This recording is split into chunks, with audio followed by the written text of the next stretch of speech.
Muito bem, eu quero saudar a todos na paz do Senhor e gostaria de trazer um resumo da Escola Bíblica Dominical. A lição de número 9 da nossa revista tem como tema a conspiração de Amã contra os judeus. Texto áureo: e odiado de todos sereis por causa do meu nome, mas aquele que perseverar até o fim será salvo. Mateus capítulo 10, versículo 22.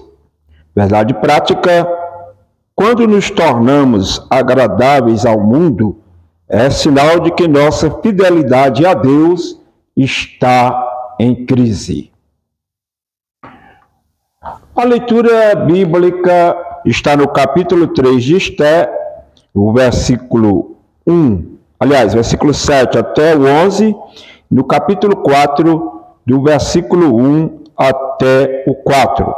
Nós não iremos ler, porque a gente quer trazer só um resumo e a gente quer diminuir o tamanho do vídeo para você, tá bom? Então, leia em casa Esté, capítulo 3, versículo 11, versículo 7 ao 11, e o capítulo 4, versículo 1 até o 4.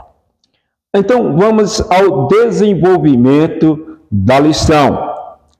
Na lição anterior, vimos que Mardoqueu não se inclinava nem se prostrava diante de Amã.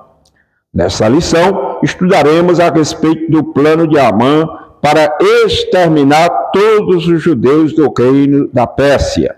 Veremos também como o povo judeu tem sido perseguido ao longo de toda a história.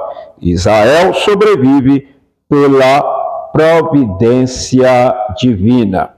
Quem participou da Escola Bíblica Dominical, na lição anterior, a gente viu que Mardoqueu não se prostrava, não se dobrou diante de Amã.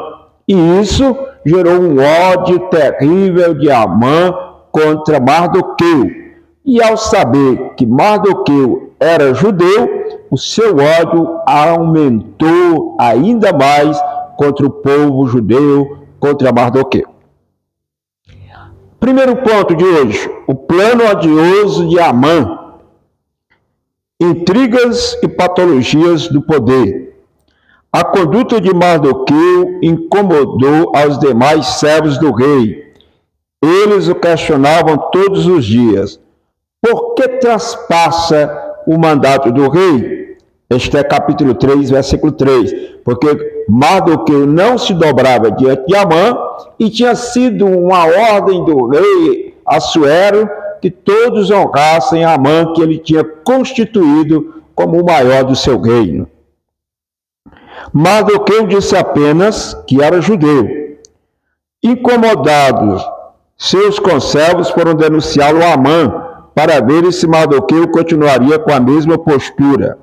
Pelo visto, não era um zelo sincero pela palavra do rei. Pareceu mais uma tentativa de jogar lenha na fogueira. Invejas e intriga costumam reinar em todo tipo de grupo social. É importante chamar a atenção aqui para este ponto, que os conservos de Amã, ao questionarem a conduta de Mardoqueu e vendo que Mardoqueu não ia se inclinar diante de Amã, levaram o assunto para Amã, não como um zelo por Amã, mas até pela questão de colocar lenha na fogueira, como o autor está dizendo. E bom que ele enfatiza que intrigas e inveja sempre persistem em muitos grupos sociais. Às vezes, até mesmo dentro da igreja, existe o ciúme, existe a inveja, que a gente precisa vigiar para que isso não desça ao nosso coração. Inclusive, esses dias eu gravei um vídeo falando um pouquinho sobre a inveja, que tem o poder de derrubar até mesmo um rei. Meus queridos,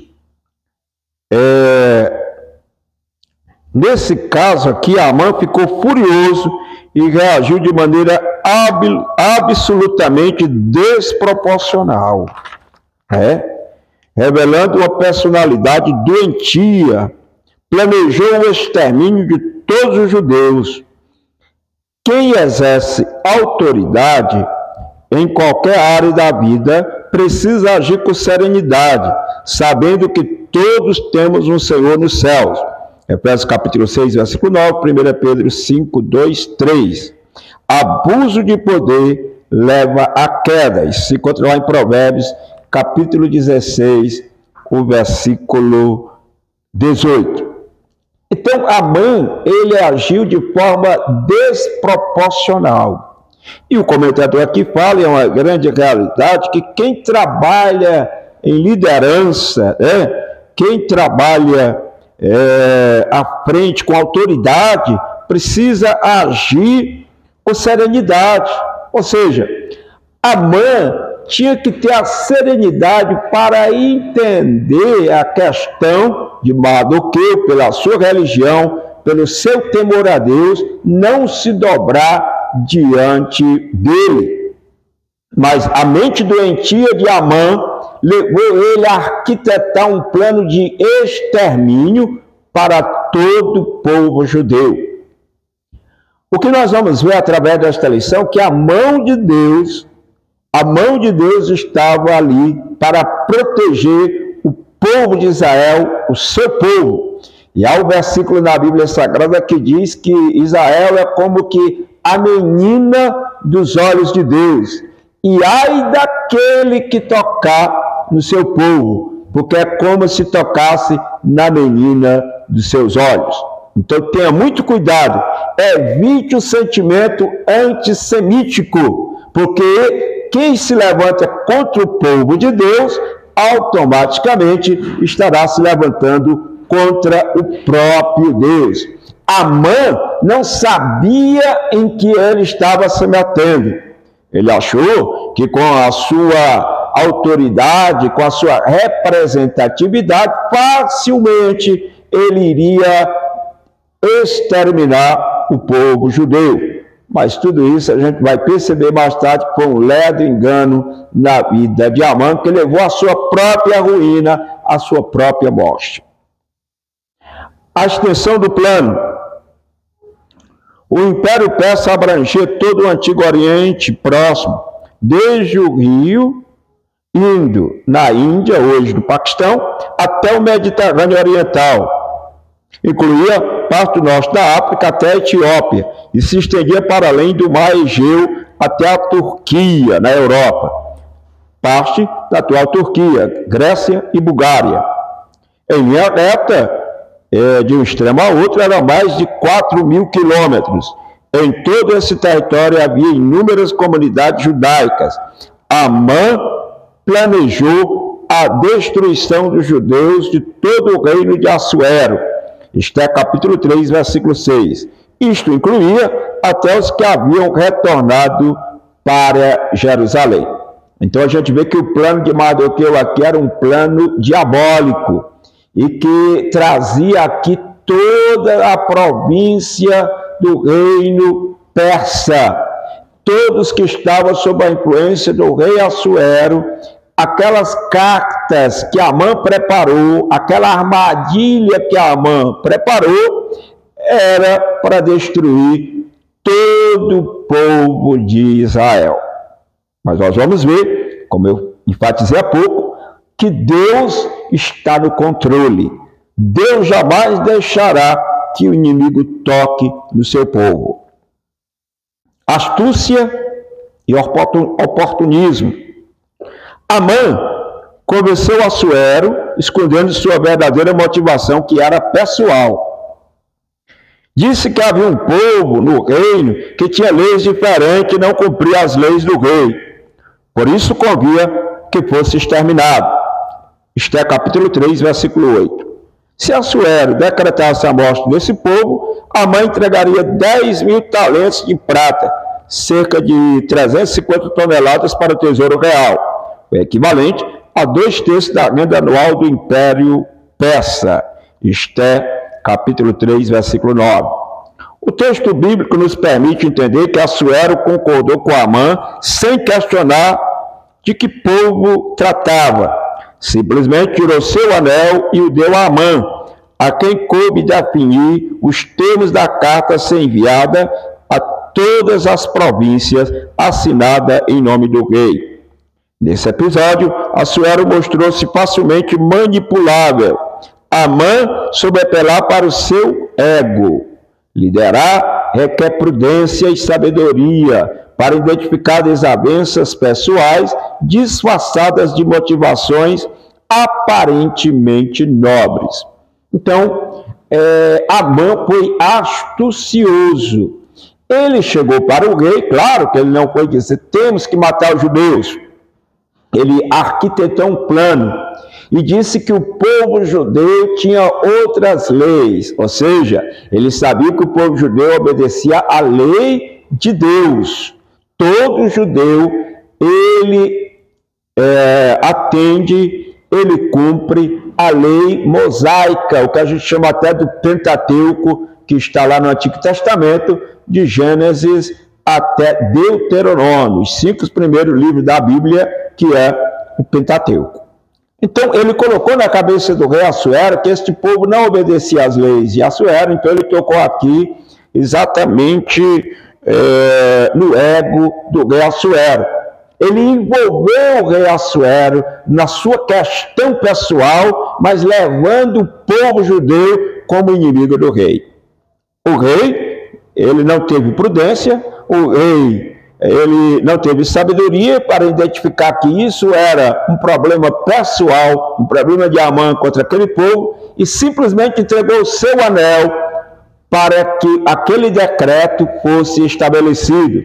Porque naquela época, quando o rei da Pérsia assinava com o seu anel, nem mesmo ele poderia voltar atrás. Depois de assinar com o anel do rei, nem mesmo o rei poderia voltar atrás. Mas existe alguém maior do que o decreto do rei, maior do que o rei, que é o Rei dos Reis, o Senhor dos Senhores, que poderia e pôde e ainda pode hoje colocar por terra todas as armadilhas que o inimigo faz contra o povo de Deus. Tá certo? Segundo ponto, eu quero chamar a atenção que nós estamos apenas no resumo, porque eu gostaria de compartilhar com você o resumo da escola bíblica, tá bom? Segundo ponto, a tristeza de Mardoqueu, dos judeus e de Esther. O pavor da violência. No dia definido para a morte dos judeus, ninguém deveria ser poupado. A ordem expressa era que destruíssem, matassem e lançassem a perder a todos os judeus, desde o moço até o velho, crianças e mulheres, em um mesmo dia, e que todos os seus bens fossem saqueados. Amã destilou todo o seu ódio no texto que preparou. Não há registro de levante algum dos judeus durante o Império Persa. Mesmo assim, todos corriam o risco de serem vítimas da perversidade de Amã, iniciada por Caim. A violência apavora a humanidade em todos os tempos e, infelizmente, cresce a cada dia. Então, a violência, desde a época de Caim, que matou seu irmão Abel, até os dias de hoje, permeia a sociedade. Então, Amã planejou a destruição de todo o povo judeu. Devido à confusão e tristeza, o Império Persa tinha um sistema de correio muito eficiente, principalmente em função da estrada real que ia de Suzã a Sardes, na província da Lídia, hoje território turco. Depois das cartas enviadas a cada província, Assuero e Amã puseram-se a beber. Os moradores de Suzã, contudo, ficaram confusos. Certamente não entenderam a repentina e esdrúxula ordem do rei.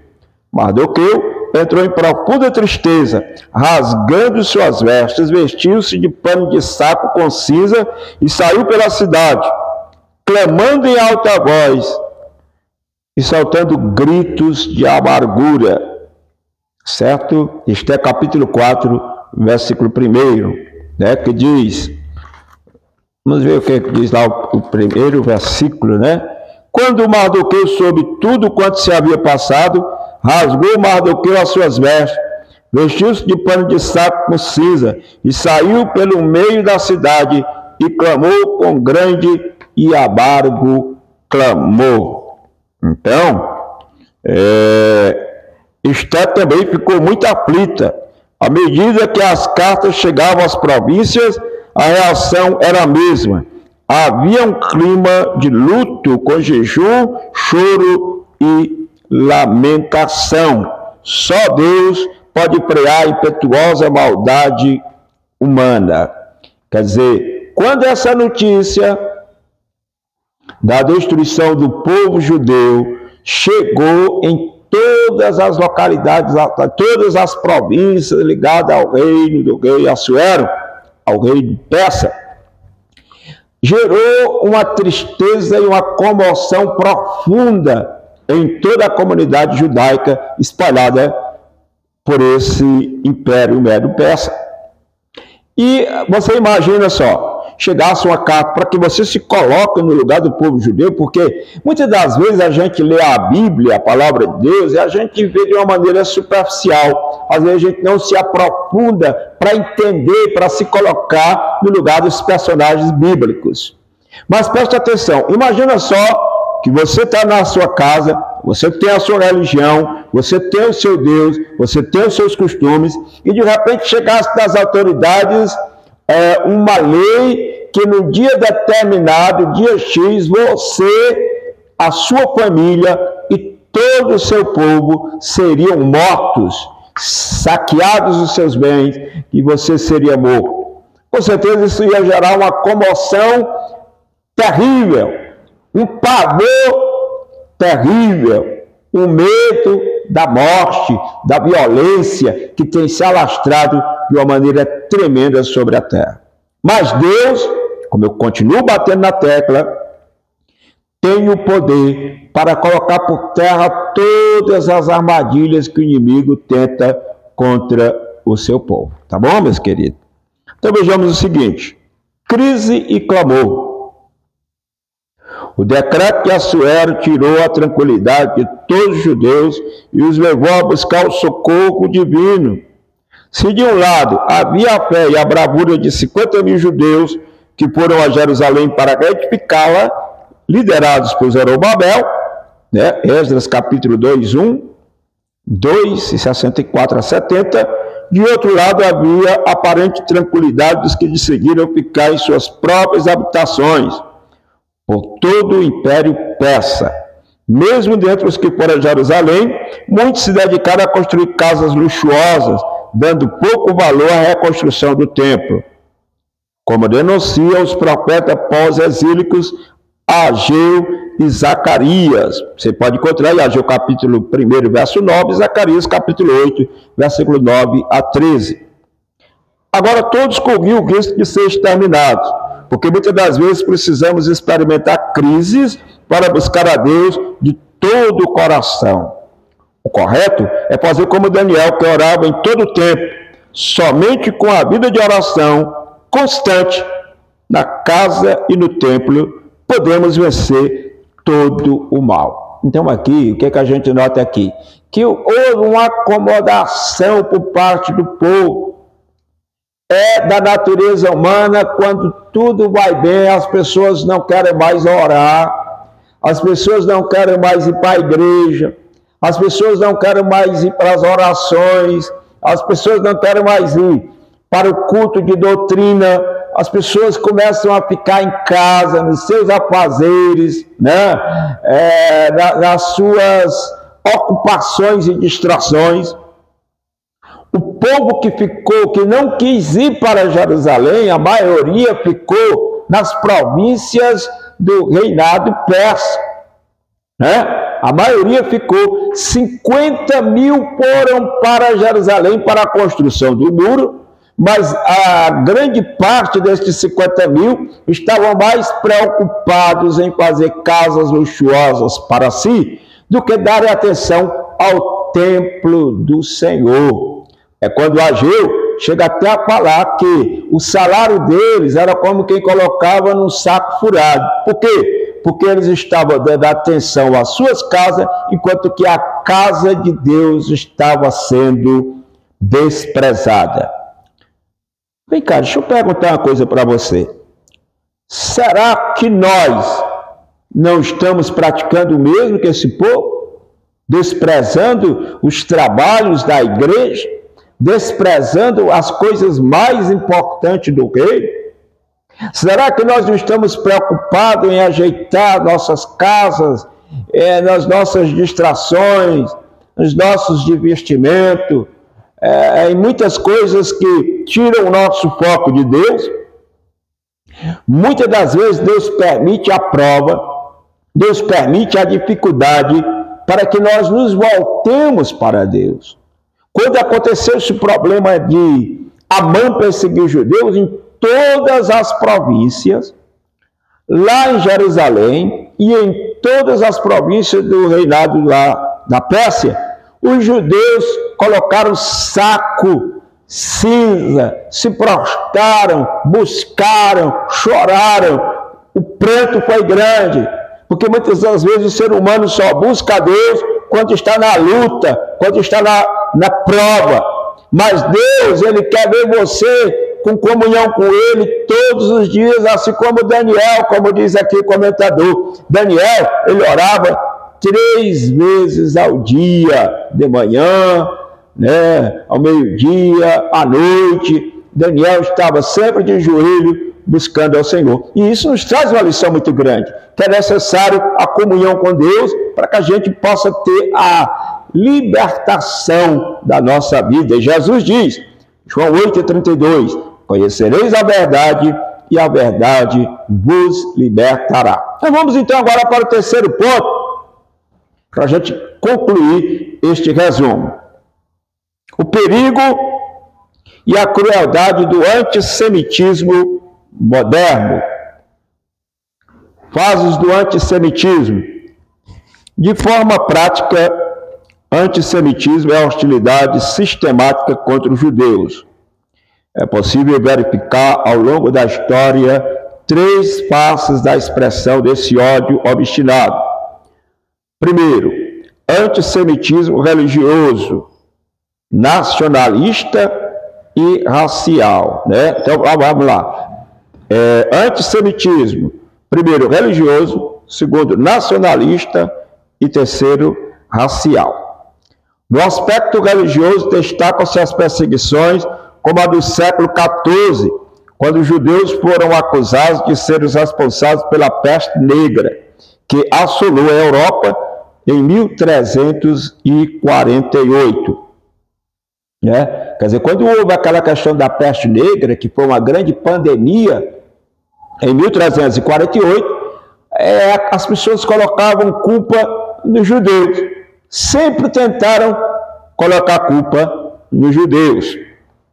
Também durante a Idade Média, sofreu intensa perseguição pela Inquisição, principalmente a partir de 1478 na Espanha, por ordem do Papa Sixto IV, 1444 a 1484. A partir de 1536, em Portugal, pela instituição oficial do Tribunal do Santo Ofício pelo Papa Paulo III, 1468 a 1549. O objetivo principal era combater o que chamavam de heresia judaica. Milhões de judeus foram expoliados, torturados, execrados e mortos por não aderir ao catolicismo, por questões econômicas e políticas. A primeira ordem de confinamento de judeus em guetos não foi de Adolf Hitler, do século XX. Foi do Papa Paulo IV, em 1555, e atingiu todos os estados papais por mais de 300 anos. Então, a Inquisição da Igreja Católica, nesses períodos aqui que foram citados, perseguiram os judeus com a perseguição religiosa.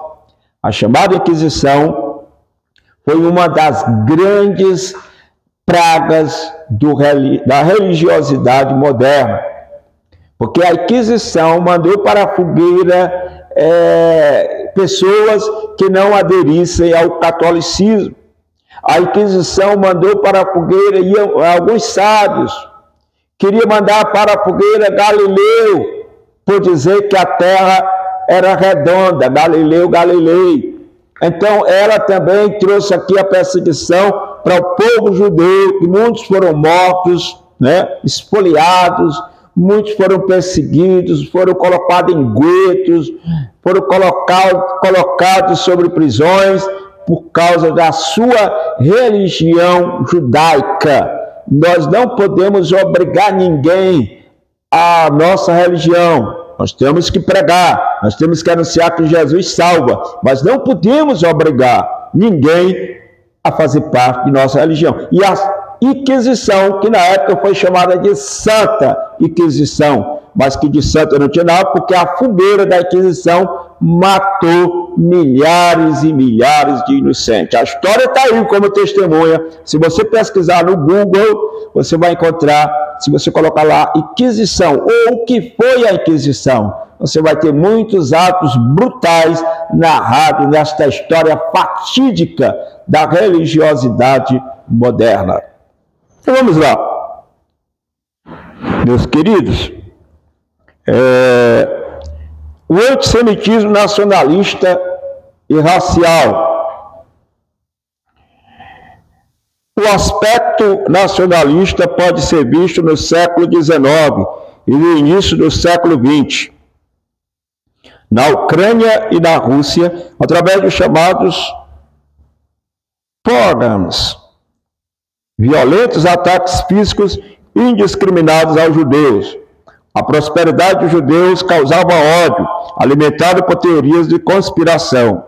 O povo judeu era apontado como culpado pelas crises econômicas de países do leste europeu, levando-os a reagir violentamente contra as comunidades judaicas.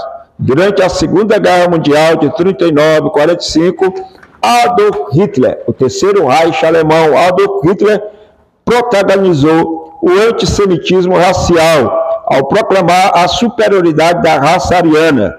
O Holocausto exterminou 6 milhões de judeus em toda a Europa. A Segunda Guerra Mundial foi o lado mais negro da história da humanidade até hoje. Adolf Hitler, pregando a superioridade da raça ariana, perseguia os povos judeus. E ali nos campos de concentração da Polônia, como Auschwitz e outros campos de concentração, eles mataram aproximadamente 6 milhões de judeus. Isso tudo uma perseguição nacionalista e racial, como nós estamos vendo. Agora vamos ver um pouquinho, nós estamos no resumo, sobre também o antissemitismo atual nos dias de hoje. A criação do Estado de Israel em 1948 não garantiu paz aos judeus. O país vive um estado de alerta em função dos ataques terroristas internos e externos, feitos em nome de uma causa palestina. O mais brutal da história recente ocorreu em outubro de 2023. Cinco grupos armados uniram-se ao Hamas e, a partir da faixa de Gaza, atacaram Israel por ar, terra e mar, cometendo barbáries inimagináveis contra civis e deixando cerca de 1.200 mortos, além de levar cerca de mais de 200 pessoas reféns. Depois disso, os casos de antissemitismo aumentaram em várias partes do mundo. O que os inimigos de Israel querem não é um acordo que lhes garanta um lugar para viver. Sua verdadeira causa é o extermínio do Estado de Israel. Só Jesus, o Messias, salvará Israel quando da sua conversão nacional. Então, meus amados irmãos, essa questão do antissemitismo, ela vem desde a época em que Deus escolheu a nação de Israel, quando Deus diz lá no Antigo Testamento que quem abençoasse, a aliança abraâmica, quem abençoasse Israel seria abençoado, que amaldiçoasse seria amaldiçoado. Então, o ódio das nações para com Israel, para com o povo judeu, que chama de antissemitismo, ele é antigo. E ele vai se perpetrando a cada momento. Eu tenho uma mensagem gravada em áudio, fala sobre a batalha do Armagedon. Apocalipse capítulo 16, versículo 16, está escrito ali: eles congregaram em um lugar que em hebraico se chama Armagedon, que fica ali no vale de Megido. É uma confluência de 3 vales, Esdreslon, Armagedon e Megido, onde as nações do mundo inteiro estarão arregimentadas para a peleja, para acabar, aniquilar com a comunidade de Israel. E vai cumprir isso que está escrito lá em Zacarias, que diz que os meus pés estarão sobre o monte das oliveiras, que irá rachar-se ao meio e dará um livramento coletivo, nacional, ao povo de Israel. E ali haverá uma conversão, ou seja, todo o povo de Israel se converterá a Cristo e serão libertos ali daquela batalha do Armagedon. Tem muita coisa profunda que a escatologia pode nos ensinar, mas infelizmente o nosso povo, se a gente colocar um vídeo muito longo, o povo não tem paciência. Mas eu estarei logo aprontando um vídeo sobre a batalha do Armagedon e só destacando mais uma vez: o ódio de Amã contra o judeu foi antissemitismo. O ódio da Inquisição contra os judeus na Idade Média foi antissemitismo. O ódio de Adolf Hitler na perseguição racial de 1939 a 1945 na Segunda Guerra Mundial foi antissemitismo. O ódio hoje generalizado que está levando o mundo a uma preparação antissemita para invadir as terras de Israel, já é uma preparação para tudo isso que está no Apocalipse, no capítulo 16 e 16, e os congregaram em um lugar que em hebraico se chama Armagedon, e também lá em Joel que diz multidões no vale de Josafá, que é o mesmo vale do Megido, que é o mesmo local da batalha do Armagedon. Então, tudo isso está aí mostrando para nós que o mundo ele é antissemita. Mas o problema do mundo não é que o mundo tem ódio de Israel. O mundo tem ódio de todos que se aproximam de Deus, todos que rejeitam o seu sistema pecaminoso, é odiado pelo mundo. Por isso que Jesus diz que sereis odiados de todas as nações por causa do meu nome, disse Jesus. Então, esse ódio, ele vai prevalecer até a volta de Cristo. Quando Jesus pisar o Monte das Oliveiras, estabelecer o reino milenial, reinar nesta terra, junto com a igreja, junto com Israel, e todos que escaparem das batalhas finais, nós veremos a mão de Deus a trazer a paz e a restauração para todo o povo de Israel e para toda a igreja do Senhor Jesus Cristo. A paz do Senhor, que Deus abençoe a todos e que possamos meditar nas grandezas de Deus para a nossa vida.